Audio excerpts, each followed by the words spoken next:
Hi everyone, it's Chris Allen here from Sunderland Shorts Film Festival. I'm the festival coordinator for the 6th year of the Sunderland Shorts Film Festival, based in the north east of England. This is our first attempt at an online film screening, slightly different from what we normally do. We're obviously kind of usually based in the city centre, but with the current unfolding and sort of unprecedented conditions, we thought we'd try something a little bit different, just to give our audiences and our filmmakers a little bit of something back, something a little bit maybe different from the current ongoing news cycle, for a little bit of a break, but also for a little bit of an insight into what we do and what we offer.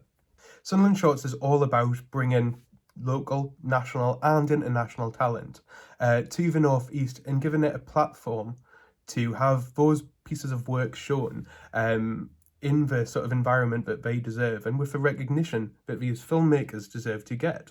Short films as a medium are something which we aren't necessarily always as familiar with compared to, documentaries we're used to seeing on TV or films we're used to seeing in the cinema. They're slightly different entity, often from, emerging talents, developing talents, student talents, but, established talents as well. But I think they're just as worthy to get their message out there and something that we're very honoured to give a platform for. Tonight, we're really focusing that spotlight on some of our Northeast talent. We've got a range of dramas, documentaries, comedies, as well as student films that give you hopefully a little bit of a flavour of what the Northeast has to offer in regards to filmmaking talent, but also as a festival, some of the things that we are really proud to kind of display. If you are a filmmaker and want to get involved in this year's upcoming Sunderland Shorts Film Festival, we're currently taking submissions on filmfreeway.com/Sunderland Shorts.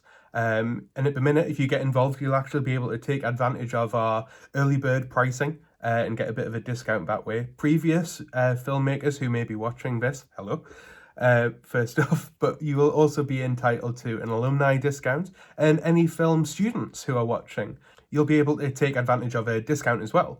And shining a spotlight on student work, up and coming work, is something, again, we're really all about. So would love you to take part. Do get in touch if you have any questions about the festival.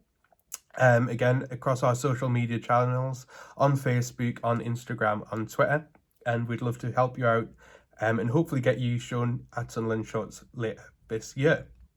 For this evening, I hope you enjoy the programme that we've got on offer from a range of different genres, but all kind of films from originating in the Northeast. If you enjoy this and it as well, we'd love to do another one of these screenings to show off some of our other fantastic films that we've had shown over the previous 5 festivals. We hope you get involved in the 6th festival, but for now, I hope you enjoy tonight's screening.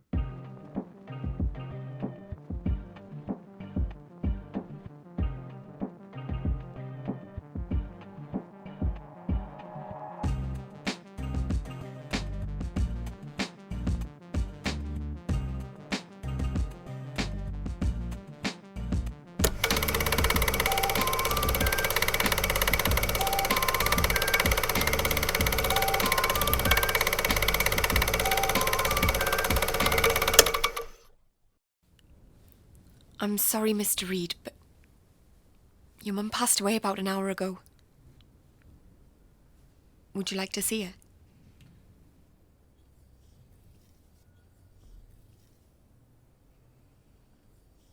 She just looks like she's asleep.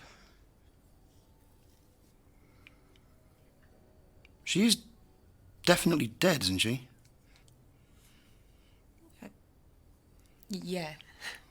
Of course. It's just that when I was a kid, we had this hamster. We thought he was dead. All the fuss we went through digging a hole and having like a little party funeral thing. It was upside down one minute, and then it jumped up, fucked off. I mean, I know hamsters are a little bit different to humans, but still it happened. I'm sure he did it on purpose, though. Did you see him again? Yeah. Yeah, about a week later. He came home? Well, neighbour's cat killed him. Oh.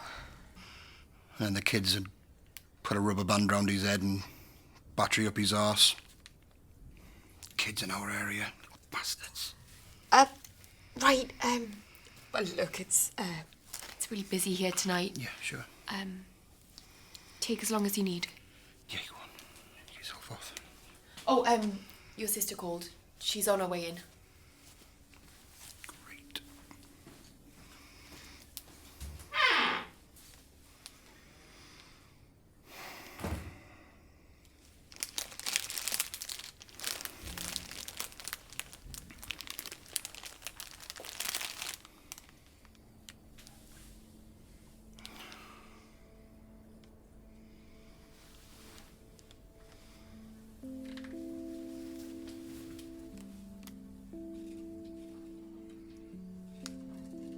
Mum? Mum?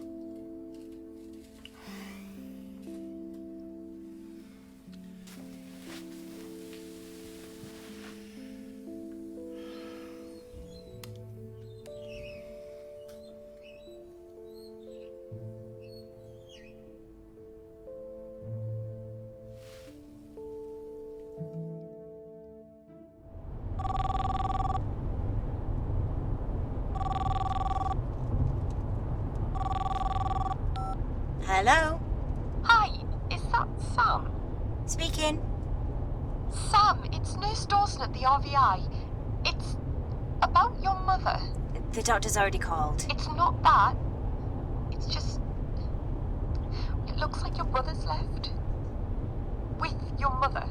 What do you mean, looks like? Well, I mean, we checked the CCTV and he left with her. Well, why the fuck didn't you stop him? Well, it's... Have you met him? You can't be trusted with a hamster, let alone Mum's dead body. Have you called the police? We have, but it's a Saturday and they're really busy and... How long ago? We phoned them just before. Not the police. When did he leave? Hang on a second. How long ago did he leave? Fuck her. Sorry? Not you, don't worry, I'll have them back.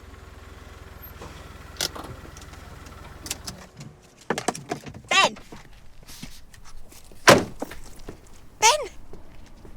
What are you playing at? You alright, Sam? What the fuck?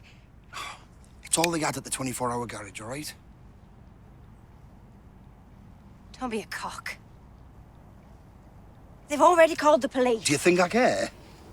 She'd have hated it in there, Sam. It stank of piss. I'm taking her home. Don't be ridiculous. She's dead. See, I knew you wouldn't understand. You always miss the point. What's that supposed to mean? Exactly.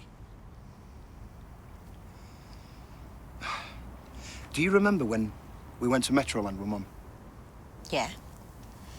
It was class. Must have been. You were 7 and I was 5. Do you know how I remember that? Yeah, 'cause it was the day after Dad had fucked off and she just wanted to treat us both.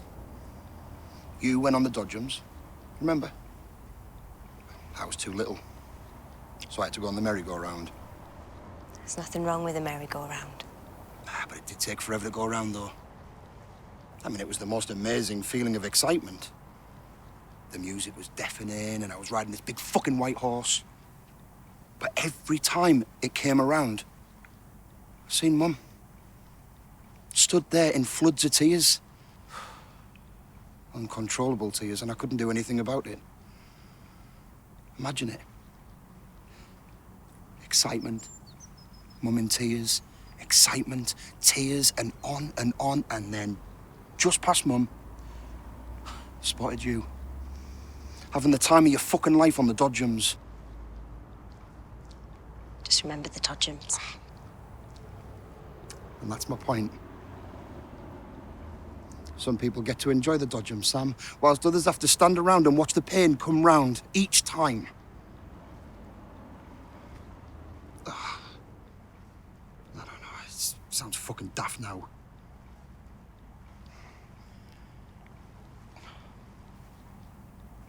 Help me get Mum in the car. Oh, Sam, can't we just... Now. Oh, fuck's sake.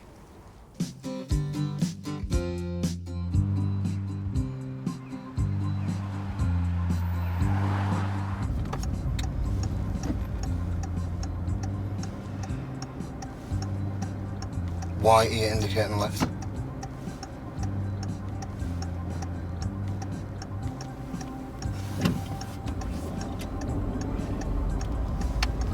Sam, where are you going?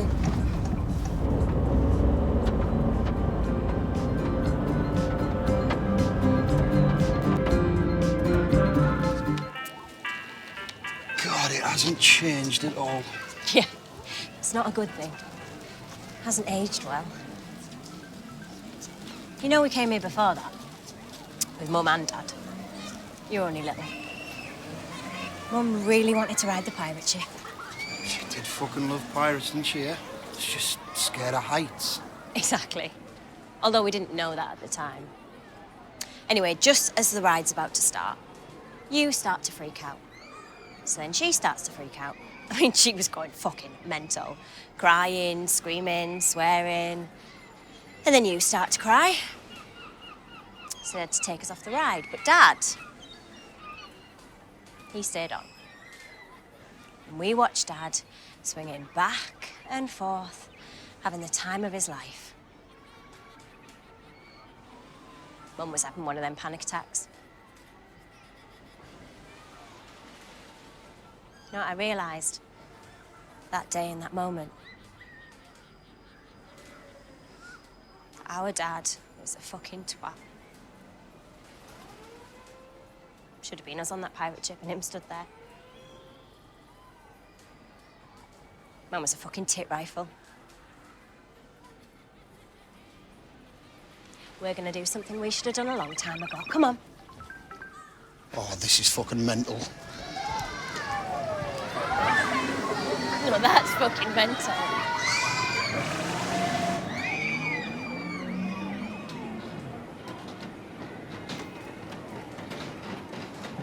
Oh, see? They've loved it. That's what we used to be like.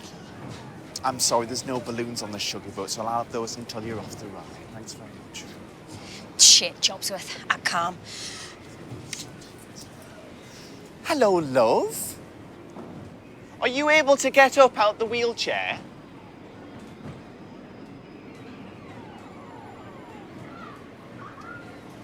Is she all right? Yeah, she's dead. Yeah, she died last night. I was just on my way to take her home, but my sister thought it'd be a better idea to come and let her ride the pirate ship. I mean, I think it's a really stupid idea, but it is her mum as well, so what can you do? Okay, mate, no need to be like that. I was just gonna say that the pirate ship isn't disabled friendly. Now, we do have some other rides, but if you're all okay getting out the wheelchair, then I can help you. No, she can't. We've tried. Disgrace. This is a disgrace. It's discrimination. You would not get this shit at Legoland. Come on, You are a bad man. Ben.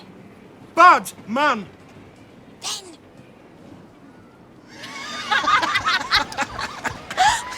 Dodgems, come on. No, we can't. Mum be fine on her own. Sam. Don't you think it's a shame that you never got to be a real pirate and ride the ship? Maybe that's just life. Maybe only dickheads get to be real pirates. Then maybe we need to be dickheads, Sam.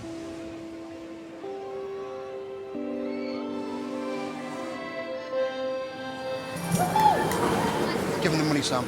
What can we get for that? Enjoy the ride, sir. Tell you what, he's 100, I'll knife him. God, no, don't knife anyone. Just No. take the money and get his attention for a few seconds, that's it. Fine. Right, mate, you couldn't tell us where I could get any cigarettes or anything, could you? Ooh, cigarettes are not... Go.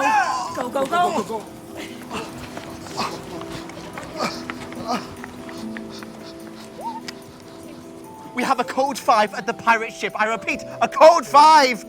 Oh, for fuck's sake, Jim. Did someone kick you in the nuts You're doing again? great, man.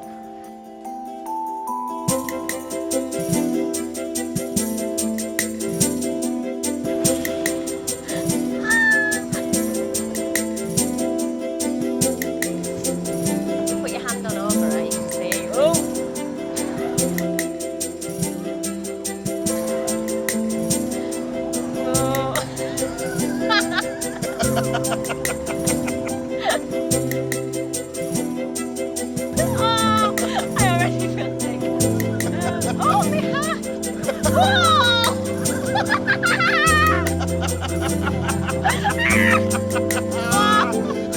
Oh,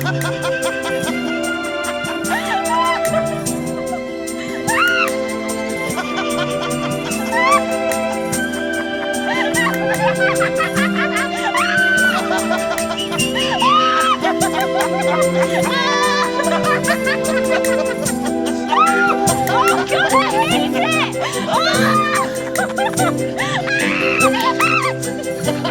It's going higher!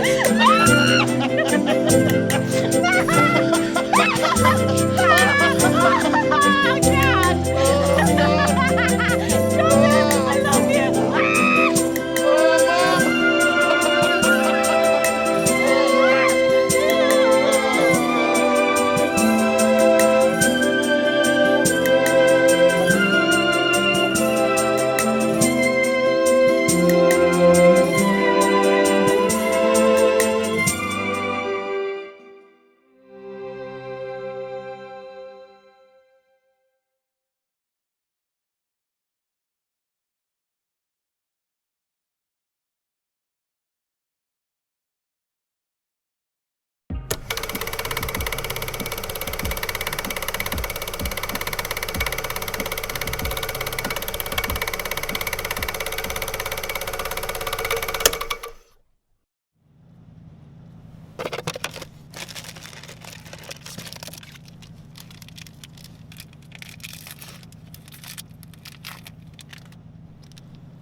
If you think drag is a gender thing, then you don't understand it, simply.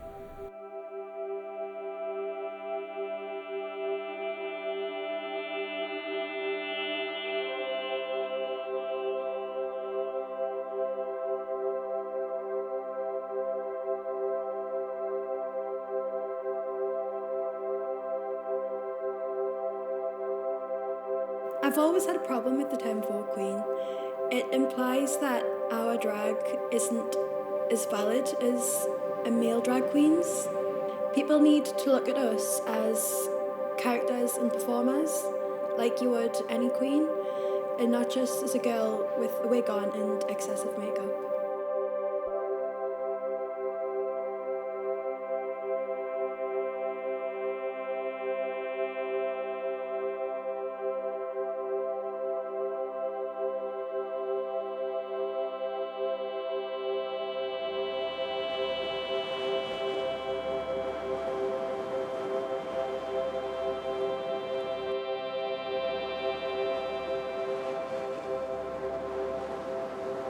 When I'm out and about and I'm not in drag, people judge through appearance, and the amount of unnecessary sympathy I'll get off people is ridiculous.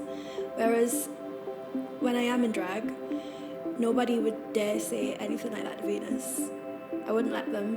Whereas normally, I'd probably just smile and let them say what they wanted.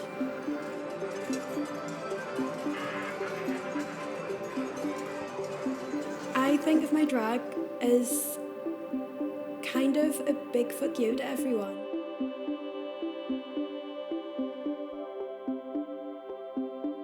I like how being a girl makes us stand out from the other drag queens.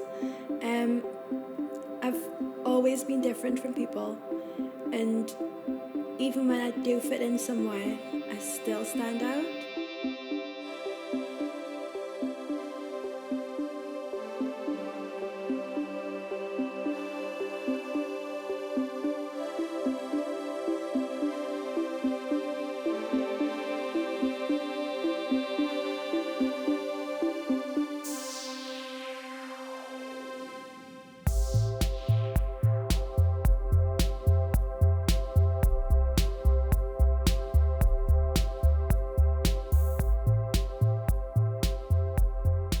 I like that drag is a platform to be noticed and to be recognised.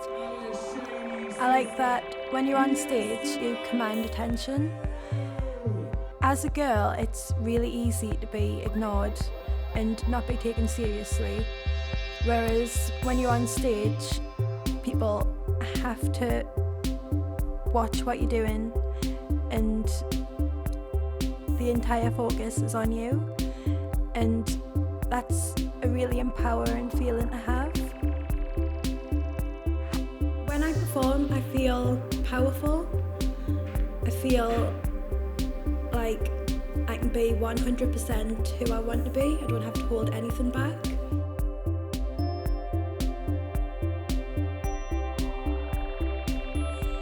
I do drag because I like having that creative outlet.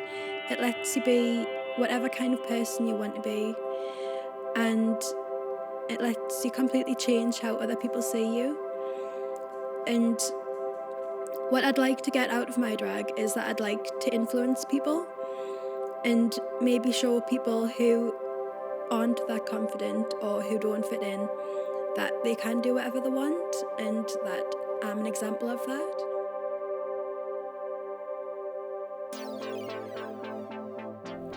The amount of people who appreciate you for what you do, but it's amazing, and drag really has made me grow as a person.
Kate, you never told me you had a daughter. Isn't she adorable? That's pretty good. Where'd you get him from? Aren't they lovely, Casey? Yeah, they are.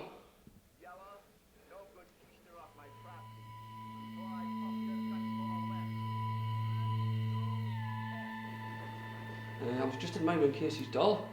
Oh, she loves her dolls. Takes them everywhere.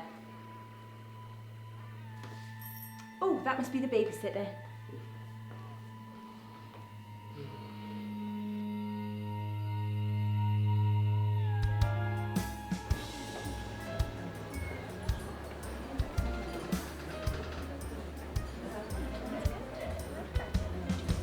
So, what kind of women do you normally The wrong attract? ones. Really? Yeah. Wow. They do me quite nicely though. They do you quite nicely? Well, just me the one for yourself. Yeah. Wow, interesting. Aye. I'll tell you a little bit more later after and that's all. Oh, really? Yeah. Oh, okay. Do you know what I mean? Yeah. I always seem to attract the wrong kind of man. I just don't understand. They can be so crude. You've got nothing to worry about tonight.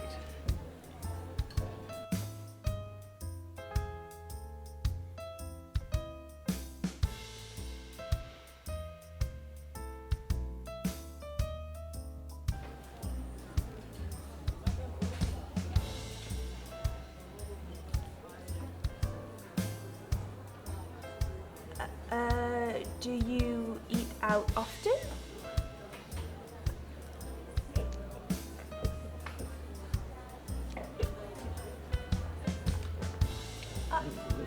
I see you do.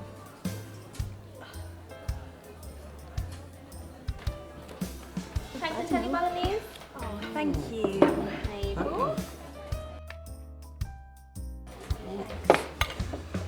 Ben? Really?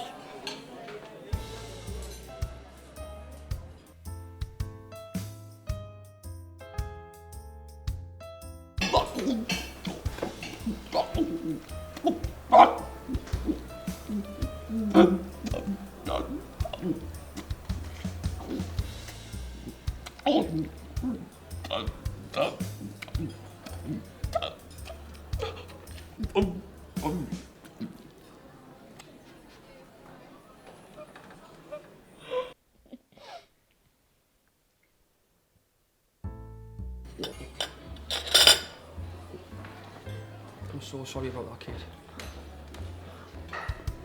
You're finished? Yes, thank you. It's fine. Just relax. Let's start over. What hobbies do you have? I like to Zumba. I like music. I mean, I'm meant to be job. I mean, I've got to be because I earn £50,000 a year. So, kind of got to be really. Thank you.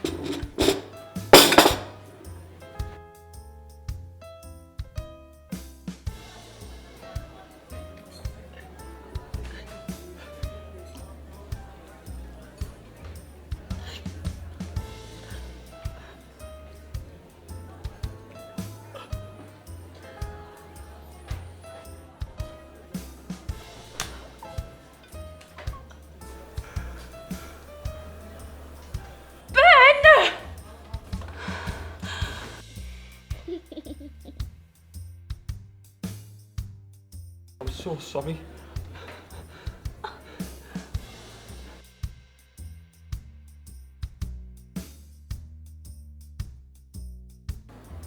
Oh my god. Oh my god. I'll be right back.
bed. I couldn't sleep. Come here then. What are we reading tonight?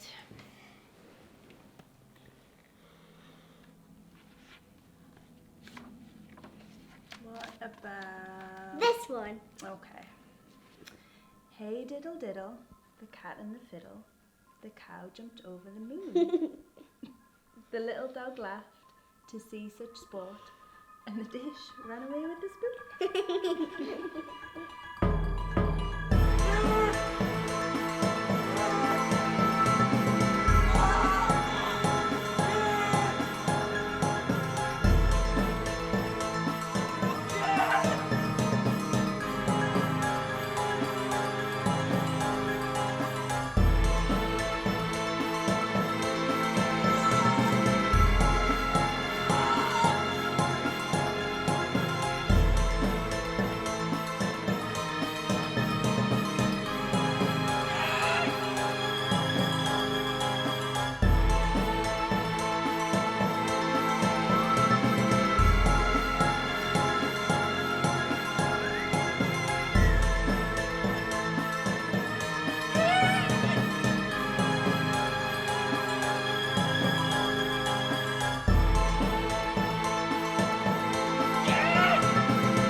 I'll make marks on people's skin with a needle and a stick. I'm nothing special. I'm an artist of sorts and a magician, but I can't reveal my secrets. Nothing up my sleeves though.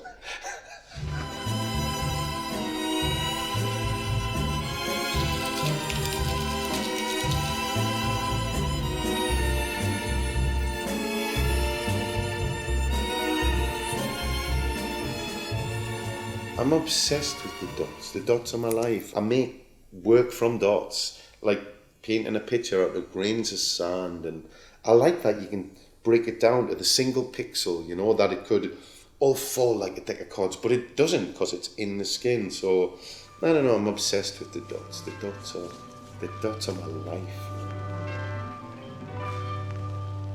That's a really interesting sound when it pops. What I do is a very, very repetitive thing, but I find a piece. I feel like I'm a drummer, and I'm drumming the skin. It's just I'm drumming with very sharp points, and I'm drumming on hide. It's just I leave marks after I make a beat. It is all about the dots for me. I work a dot at a time, and I build up from one dot, and it can seem so insignificant, something that small, but it's so enormous. The connotations and everything that has been pulled into that one concentration of that point.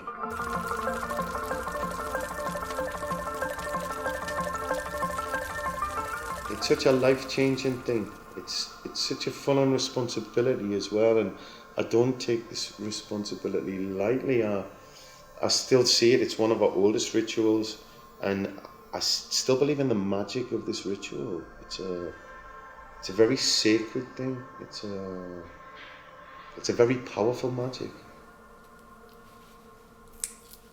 Symbology, I guess, if you're going to tattoo it, you've got to understand what it is. There's a lot of There's a lot of mantras and symbols, and as you can see, there's a lot of swastika. There's a lot of swastika within my tattoo, and always from day one, I think one of the first things I tattooed was a swastika. So.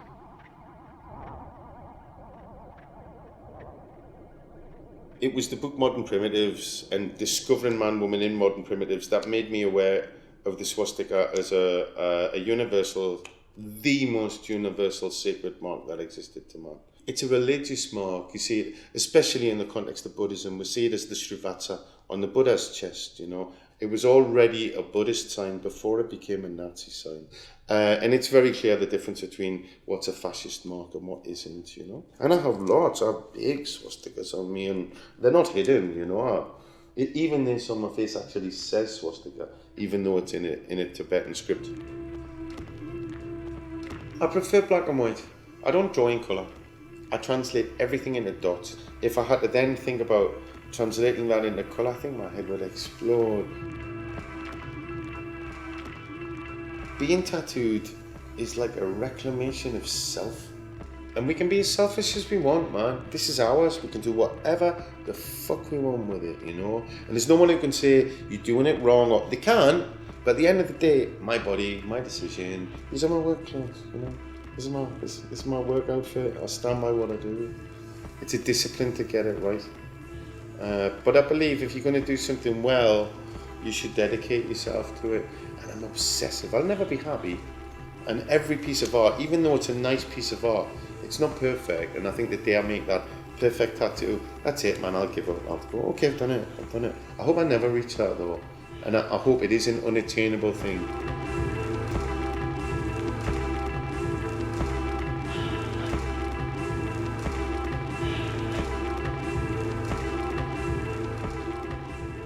Where is this straight world? I don't know, man. I live in fucking tattoo land where it's all dots and I'm obsessed.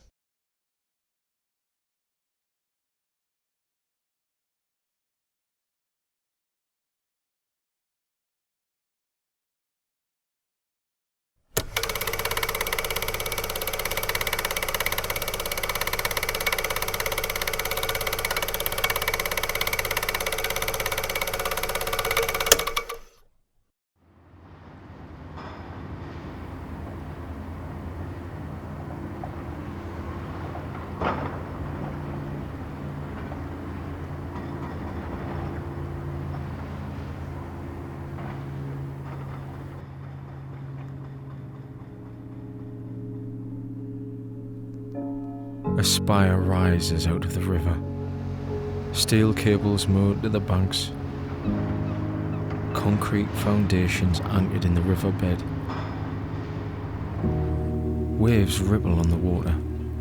Shadows cast on the rubble. Sunderland builds again.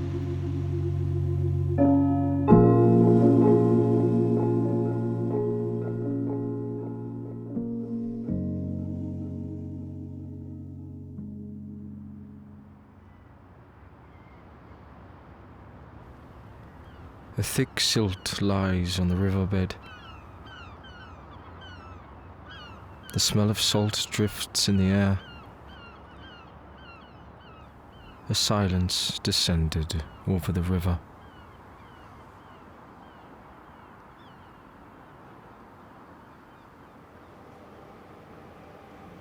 Well, I think sadness was obviously one of the feelings, but I think bitterness was the greatest feeling. Deep down you knew there was a wrong being committed and you couldn't put it right.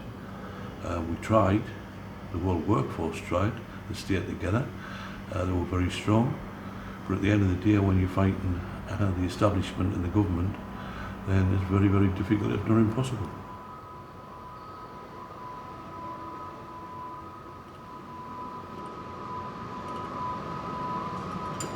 In the face of closure, union men banded together, bringing Pallion back from the brink.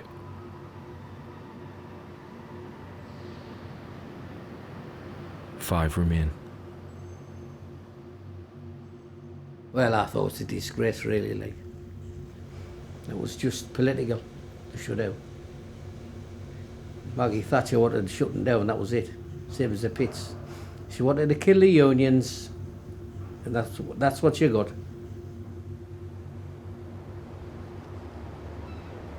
Boat to ship, oak to steel, swelling and flooding the weir. I always said I was born to get in the shipyards, me, because I was born on the doorsteps. I didn't know what to do when I left school, to be honest with you. And obviously, my father come in with a form, fill that in, and next thing I know, I'm an apprentice at the shipyards. That's what happened anyway in them days. Thousands of men and boys marched to the docklands. Platers, welders, riveters, caulkers, drillers, shipwrights, endlessly hammering and drilling at the steel. Australia Star. Yeah, I think everybody remembers working their first ship. Some days I used to look forward to going to work because there's different characters. Couldn't explain it really. It was like what the pictures.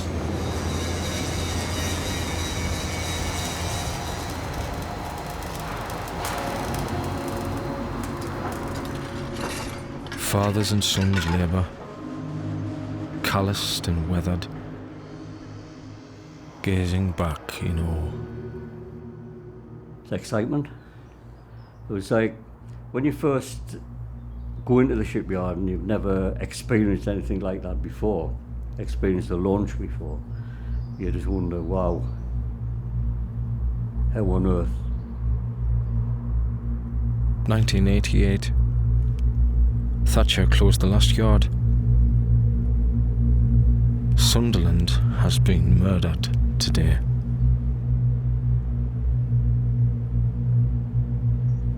A town set adrift.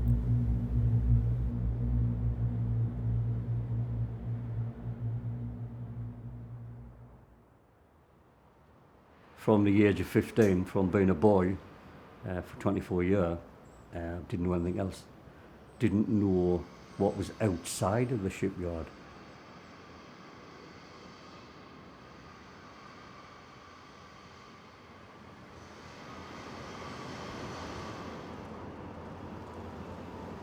Resigned caretakers. Some sit in cluttered offices, whispering of takeovers and demolitions. Others wander the empty walkways.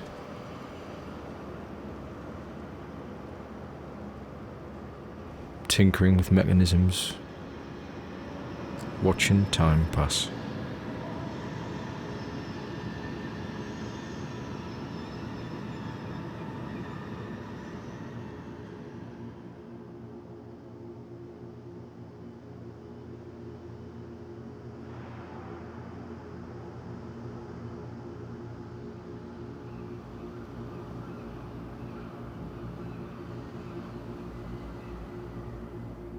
Down the dock, an apprentice down at our place, 18. He's working in the fitting shop. He was a good kid. He's working on this little lobe. And he tried to move it and come over on top of him and it killed him, like. He was a young boy, you know. When a young one got killed, it affected me, that, like. I mean, I thought I was coming to the end of my time, you know. I didn't want to see out like that.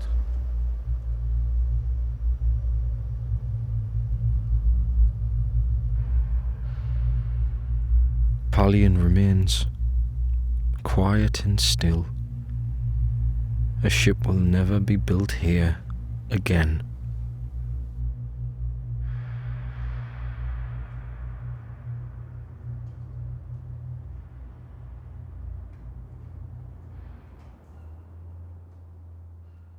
Around the bend, east toward the river's mouth, there's a clamour on the bank.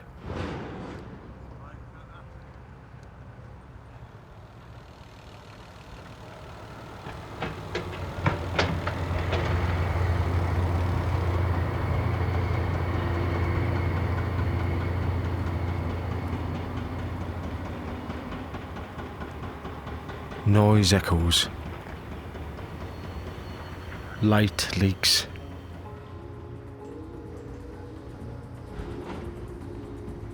Metal is wrought and cut. white-hot glow is born on the bench. Arcs of electricity dance in the air.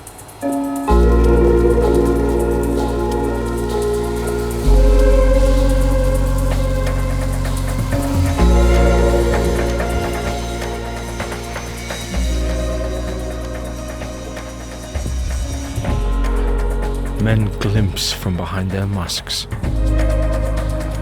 100 men, their torches reignited. Once again set to work on steel. Creations of such immensity inspire pride. The lights here are so bright.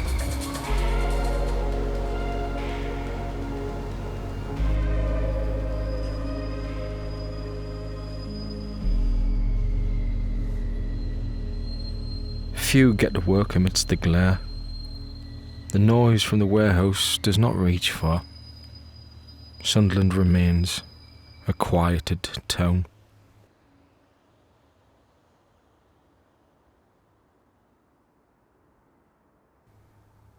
The cranes stand tall, but there are only echoes, only shadows.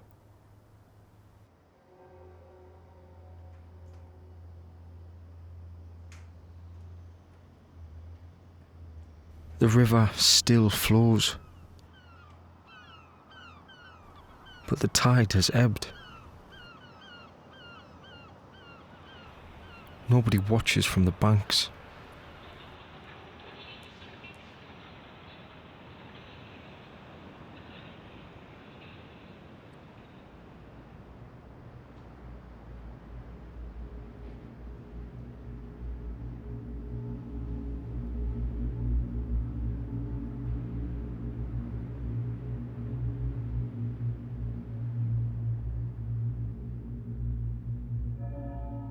Cruelly ripped with what regard? Such heat, such noise, so much. Gone.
Good morning, sir.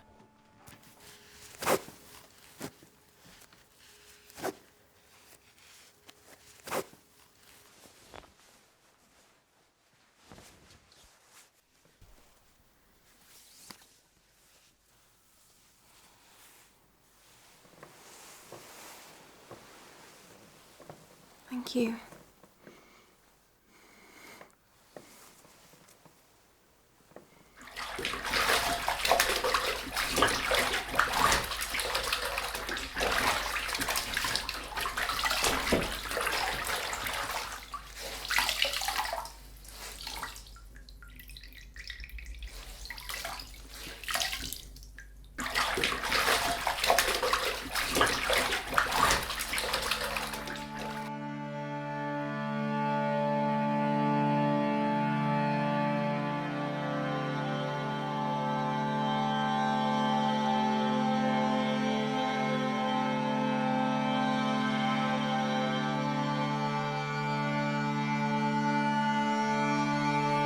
Remember that you are my wife.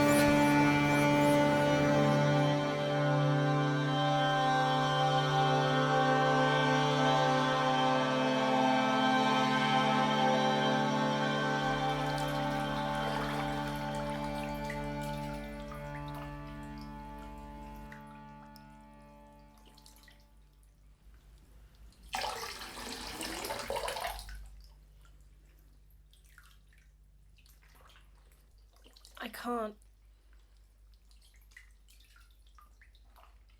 I don't love him.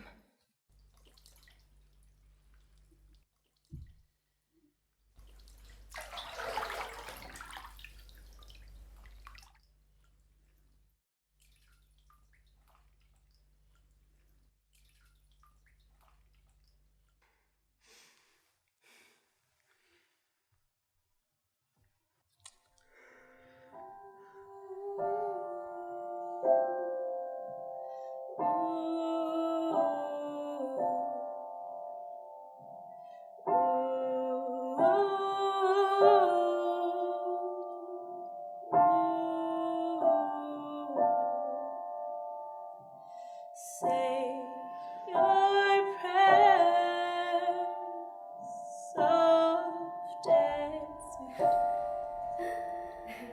Don't be scared. It's all I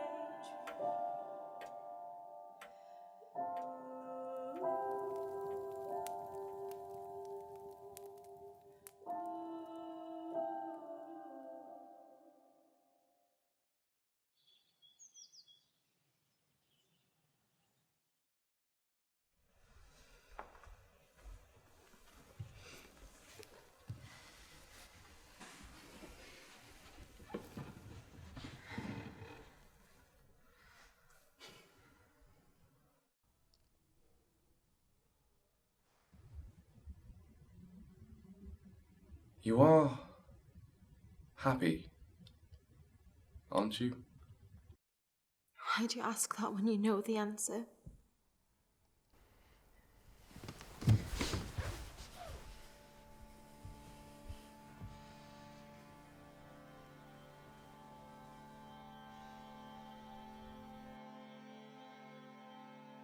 Why? I can't help how I feel.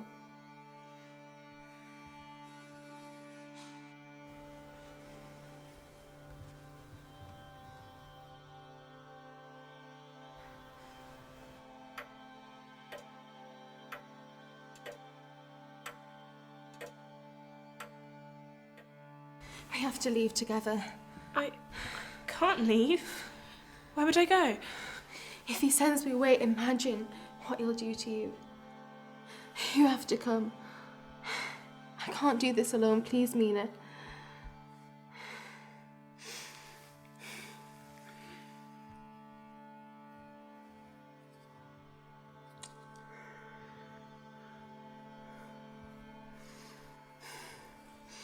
We should meet at the Sycamore Gap tomorrow.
My name's Elliot Johnson. I'm 23 years old and I live in Newcastle. I remember way back in 2003, I saw a documentary called Jump London. My friend showed me it, and we used to go out and like do parkour and like just play in the streets and stuff. A few years later, in 2005, I saw the follow-up documentary called Jump Britain, and it just made me love it even more. I've always been like a person who's very active. Like I've always been good at climbing. I've always been full of energy, and I saw the documentary and I just thought it was the coolest thing in the world. Like I wanted to just do it straight away. It wasn't like a thing where I was, I might try that. I was like, yes, that's for me.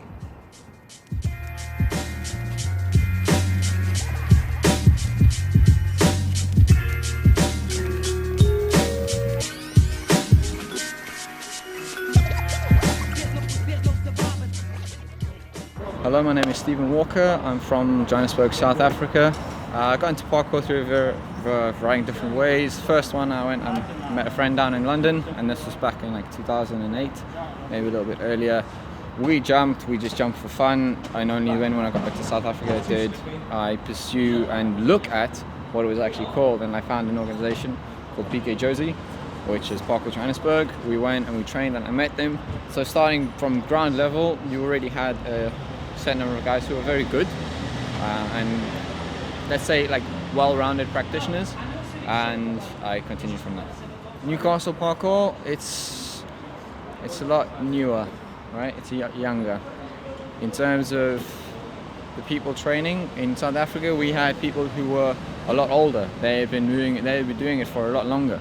So you had, let's say, a wiser outlook. There was a greater approach at refining the movements, at practicing the small stuff, get the small stuff down and then think about making it larger. Coming to Newcastle and the community in Newcastle, which is quite young, it is very much a foundling, let's say, organization. So you have a great push on doing the bigger things, make the things big and wow, because that's a lot what people nowadays want to, they look at, they think, wow, that's cool, we do big tricks, we do big jumps, right? Big jumps and big movements, if done well and executed properly, are going to be twice as impressive. But then again, people on the street will only think about, can you do a backflip, can you do this, can you do that trick, and don't actually appreciate the movement as a whole. So yeah, South Africa's older, Newcastle new, a little bit of a mixed feeling.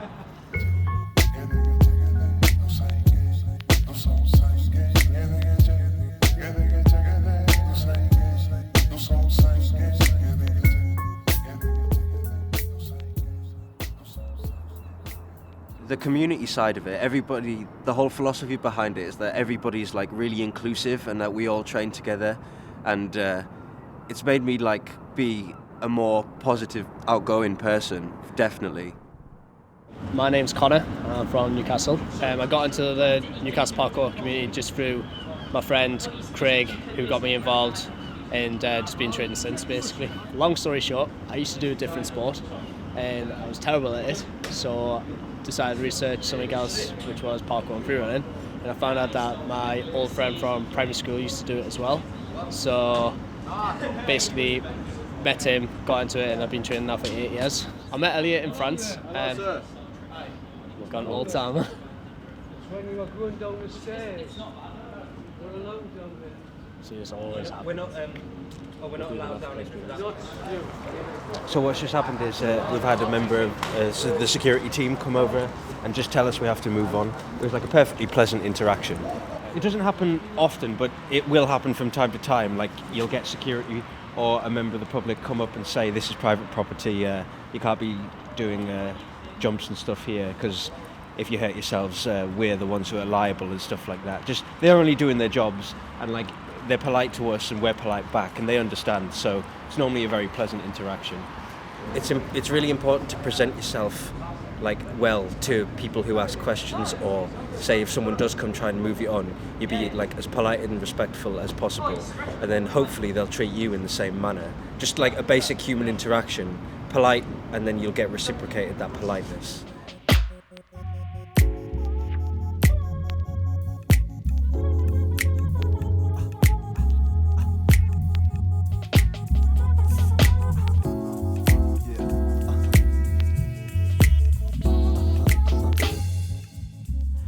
I can't think of many reasons or negative effects that parkour has on you.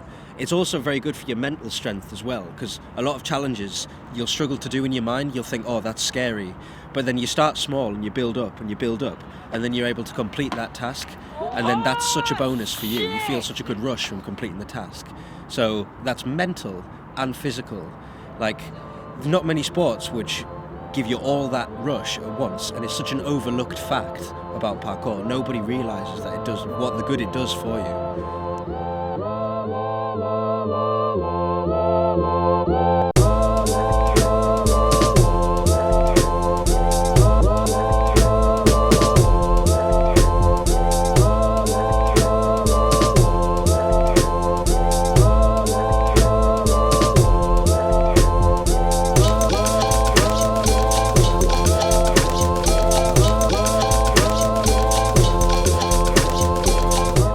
It's such a unique thing. There's nothing like it as far as a philosophy and lifestyle goes. Like, I find that most people who do parkour behave and act in a certain way as well, and it's such a positive influence on your life. Like, I think everybody should try it at least once.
Thanks so much for joining us this evening at Sunderland Shorts Film Festival's first live screening. Do keep in touch if you want to find out more about our upcoming festival.